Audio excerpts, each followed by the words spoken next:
Joining us. This is the France 24 debate. We're discussing the political backlash from Egypt's worst football stadium disaster. At least 77 killed in Port Said. We're watching live pictures now from Tahrir Square, just off Tahrir Square. There's been tear gas fired as protesters marched before the Interior Ministry and the head of the headquarters of the so-called SCAF, the Supreme Council of the Armed Forces. With us talking about it from Cairo, Ahmed of the Muslim Brotherhood's Freedom and Justice Party. Also in Cairo, Said Sadek, who teaches political sociology at the American University of Cairo. And here in the studio with us, Mohamed Mahmoud, a April 6 youth activist from Suez, and François Picard of monthly magazine Le Monde Diplomatique, and with the organization Egypt Solidarity, organizing this week a film festival here in the French capital. As we said at the outset, all this triggering a stormy session of Parliament earlier in the day in Cairo. Make the Interior Minister accountable for everything. All the officers who were there yesterday and responsible for the security breach that is common in Egypt now. We hold them completely accountable and ask for their dismissal so that they can give a chance to others. Said Sadek, I suppose if you look at the glass half full on this story, the fact is that Egyptians have been waking up today to discover that in Parliament there actually is a debate as to what's really going on inside the country. This is sort of a first for the country. Of course, this is a new parliament, and it is the first time we have a freely elected parliament since 1952. And of course, there's a lot of expectations, and this is a real test. Is this parliament going to be the parliament of the Egyptian people or the parliament of the political Islam? And so this is very important because there was also some clashes and criticism on the anniversary of the Egyptian revolution and the inauguration of the parliament. People were afraid that the Muslim Brotherhood would take the side of the SCAF. And so it is very important that the Muslim Brotherhood would dismiss all those allegations and skepticism by picking only the demands of the revolution and pushing forward. In this way, this will be the parliament of the Egyptian people and not parliament of any political party. And so we are all expecting that. And we have seen some good development today and attempts. But, you know, we have to understand that this parliament has just started. I mean, we are not a few weeks with this parliament, just a few days. They are just starting. They have just finished forming the committees. They have just formed who is going to be the speaker. There are a lot of things that had to be done first before they start taking the job. And I hope and I expect that they will do a good job if they keep on pressuring the government. All right, a lot of high expectations. One person on Twitter, Zenobia, said, are we going to have a hearing session for the Minister of the Interior? Like in the U.S. Congress, from what I understood, it would be the first time. That didn't happen, of course, today. We didn't see the Interior Minister auditioned by the Parliament. But what are you expecting as an activist from the Egyptian Parliament in this circumstance? Let's say I hope, not expect. Because the Parliament and the Muslim Brotherhood there in Parliament are talking more than acting. We hope, if, as Mr. Sadek said, that Muslim Brotherhood will take real action and real steps in this way, especially after what happened yesterday in Port Said. Today I was in contact with some friends from Egypt. They told me about some points happened yesterday in Port Said, which proves that it was planned before it happened. Especially after Mubarak stepped down in football matches, they increased the soldiers of security in matches to prevent any clashes between fans. Yesterday in Port Said, especially in big matches like Al Ahly and Al Masri with big fans for both teams, yesterday police don't do any action to prevent clashes between two fans, especially if we know that it was many trials during the match from some fans to enter the game and stop the game. This first point. Second point, I used to attend some matches from the stadium, and I know when you enter the stadium, you must be featured by police. Yesterday, no one of the police featured people when they're entering the stadium. Third point, most of the people killed in the stadium was neck broken, and they advised me, they told me this morning, the people Baltagaya who were attacking the fans, they were professional. They were professional in killing. Most of people killed with neck broken. They also took people from. And this is according to whom? Who said this to you? Some people who attending the match, also some activists. Fans of Al Ahly? Yes. Okay. Yes, and activists in Egypt. Also, they were throw people from the stadium outside. You know, if you two people take a person and throw them outside from, let's say, 50 meters height, he will be killed. So it proves it were planned. It was planned before it happened. All right, and on this point, the head of the Supreme Council of the Armed Forces, Field Marshal Tantawi, sat down this Thursday with Al Ahly players. Here's what he had to say. If there's anyone trying to destabilize Egypt, they will fail to achieve their goal. Everyone involved in this incident will be brought to justice. Whose job is it right now at this point to bring them to justice? I'll put it to you first, Yahya Hamed, because, again, it brings the question of right now, just to clear up perceptions as to we're in this sticky transitional phase. When you hear Field Marshal Tantawi saying everyone will be brought to justice, it's clear that it's his beef to do it, or is it up to Parliament? Who makes the decisions right now in Egypt on these matters? Let's be honest with ourselves. We have been hearing the same things since the incidents started. Let's start with Masbiro, even in Balloon Theatre, Mohammed Mahmoud, in front of the Council of Ministers, and no one has been brought to justice till now.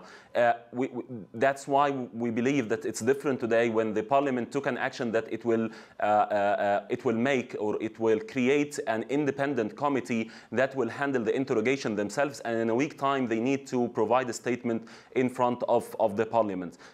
People in Egypt have really lost the credibility in the whole interrogation system that happens for the people. We cannot have all those people, we are speaking about thousands now of youth, all elder people, simple people in Egypt have lost their lives, and no one has been brought into a fair trial. Now people that the old regime, the old real thugs of Mubarak regime is really having a pleasant life in the so-called Torah prison. It's not a prison anymore. It's like an hotel. The old regime, Mubarak, is always transferred by an airplane every day to his trial, and guess what? People are being killed every day, and all what we can do is to hold some of the few people accountable and to promise the people about an interrogation. And does the new parliament have the power to create that independent committee you're talking about? This is what happened exactly today, that they formed this committee and it has started their actions today, and they went for Boursaid, and in a week's time they have to provide a clear statement about the interrogation results in front of the Parliament. Who is in the committee? You mean names? No, but what sort of people are inside this independent committee? It's all sorts of people. Is it lawmakers? I don't have names right now, but it's the people who will be assessed by the technical experts of interrogation. It's people who are forming this committee, and they will be aided by technical experts as well. But they will be the one who are heading this committee and reporting the results and the interrogation results in front of the Parliament. Said Sadek, let me bring in Said Sadek on this. Said Sadek, your thoughts on the creation of this independent committee to investigate what happened in Port Said? But it is very important that the Parliament carries its task I mean, the parliament is supposed to monitor and investigate the activities of this government. Remember that most of the Arab regimes are security intelligence states. They are very good in covering up. It's a huge bureaucracy. And the collapse of such regimes is not easy. It is very difficult because there are networks and you need a very sophisticated investigation. You must get big security experts who know what is going on inside the ministry and who does secret stuff. Remember, as I mentioned to you before, the official police apparatus in many Arab countries is so big, and it is also assisted by secret militia full of criminals and thugs. They are in Syria, in Yemen, in Tunisia, in Egypt. And so who contacts them and who does what and how they mobilize them, again, this is very difficult. When you come again to the issue of post, I mean, we are discussing as if the whole thing is theory about conspiracy. Let me add another perspective. What about if, because of the lack of transitional justice, there is tension in Egyptian society, and instead of the victims standing together, the victims attack each other? We have seen that in many instances in history. Victims, instead of going against the oppressor, sometimes because they are frustrated, they don't know what to do, they just go against each other. And so this is also another theory. But what is prevalent in Egypt today, and what everybody is saying, and the whole debate today, is going toward the direction it is done by the authorities, or at least by their negligence, they are guilty. Even sheer negligence is enough to put them in the guilty seat. All right, negligence. Part of that negligence, though, Mohammed, let me put this to you, Mohammed Mahmoud, is also, we've been reading reports about the demoralization right now of the police force. They've been painted as the bad guys throughout the past year in a big way. And a lot of police say openly to Western journalists, they're just completely demoralized. Before we're talking about police, let's talk about the Ministry of Interior in Egypt. Because this guy had a bad history with Sudani people when they are in Mohandisin. He was responsible of the massacre of the Sudani people. And it was very strange that Mr. Ganzouri appointed him as a Minister of the Interior. The mentality of the police, the mentality of the interior, the Ministry of Interior doesn't change it after the revolution. Many incidents happened in police stations in many cities in Egypt till now. You know, when we make our revolution, we choose 25th of January, the police day, to protest on the policemen policy or treatment against the Egyptian people. And after Mubarak stepped down, there's supposed to be some changes in their minds and their So there's sort of a parallel universe, you could say, that's taking place right now inside of Egypt. No, nothing. Nothing happened. Nothing changed with their treatment. In their mentality. Yes. When you go, François Pradel, to Egypt on this point, it's all the more striking when you leave Tahrir Square, when you leave Cairo. It seems as though for most Western journalists just stay in Cairo, and outside of Cairo, do you get the sense of how different it is? You get the sense of how different it is because you feel the population a bit or less freer. But the main important in Suez, when I met Mohammed, there is no police in Suez. So after the 28th of January 2012, the police escaped from the city. You could imagine that in France. It could be a big chaos on robberies, on all the population fighting one another. It's absolutely not the case in Suez. I think we speak a lot about unsafe people because of the transition or elections or things like that. But what is really remarkable from Egyptian people is when you leave them without police, they make the police themselves. They are in the streets and they protect themselves. Everybody knows one another. That's why when I saw this image about the football match, it's not at all a football disaster of people outraged who will fight one another. But it's really a scaff disaster. because they try to make people one another fighting, and they don't succeed, and they will not succeed. You see, people were united 1 week ago, and they will be united tomorrow. At some point, you will need police. You want, especially for investors, for tourists, you want to have, you want things to be normal. Yes, to protect investment on the companies who were very close from Mubarak regime, of course, and they get the army now to protect them. But I speak about the people, that most of the Egyptians, they used to live 1 year without police, and even if it was difficult in some countrysides, even if there is more and more people with guns out of the center of the cities, people, they don't fight one another, there is no robberies, and it's really not only peaceful people, but it's a people, you know, who can have his auto-organization. We have seen that when you go in Tahrir. We will see that tomorrow, that even without police, they were waiting for chaos, and Egyptian people are responsible. Final point, because we're almost out of time. Said Sadek, you talked before about the huge task it is to wind down the old security apparatus. How do you put it together, something, law and order, in a proper way in these circumstances while you're still trying to wind down the old system? Of course, as I mentioned to you, the Arab regimes were security, police, intelligence states.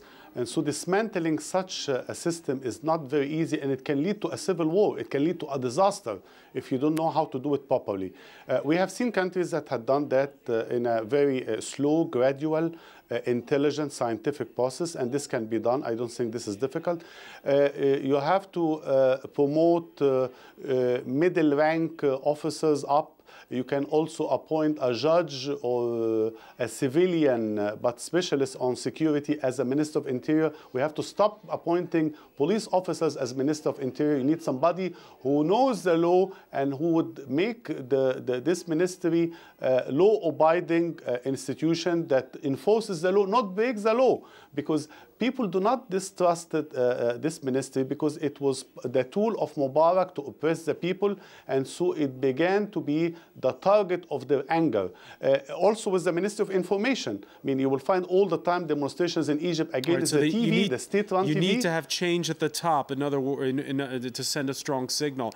I want to thank you very much. Certainly. I want to thank you very much, Said Sadek, for joining us from Cairo. I also want to thank Yahya Hamed for being with us.